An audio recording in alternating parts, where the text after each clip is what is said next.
Hi, I'm Dena Davidson. I'm the Campus Life Director for Thrive School, and we are in our Born for This series on Philippians. So today we're talking about God opening prison doors. So when the church of Philippi was planted, there is this story where Paul and Silas get thrown into prison. And while they're in prison, they begin worshiping. And as they worship, God actually unlocks the prison doors and sets them free. We serve a God who opens prison doors. Now I'm going to take you to a passage in the first chapter of Philippians that also talks about this theme. Philippians 1, verses 18 through 21. Yes, and I will continue to rejoice, for I know that through your prayers and God's provision of the Spirit of Jesus Christ, what has happened to me will turn out for my deliverance. I eagerly expect and hope that I will in no way be ashamed, but will have sufficient courage, so that now, as always, Christ will be exalted in my body, whether by life or by death. For to me to live is Christ, and to die is gain.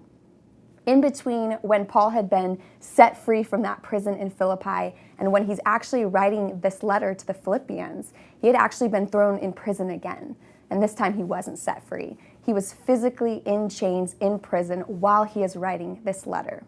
What I love about this passage is that it shows that God sets us free at times physically, but there's also a bondage that Jesus breaks that is beyond the physical, and that is spiritual bondage. And that's why Paul, in this letter, even though he was physically in chains, was able to say, I know that this has been brought about for my deliverance.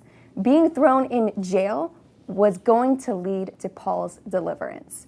That is a crazy thought.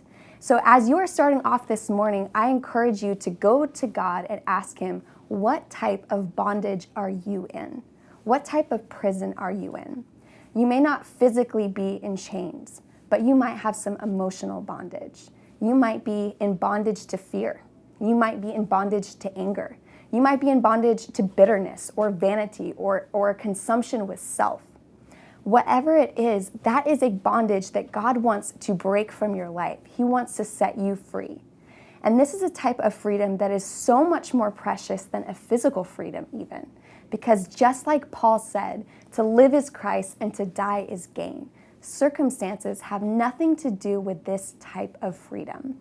The freedom that Christ wants to give you is not just physical, but also emotional and spiritual.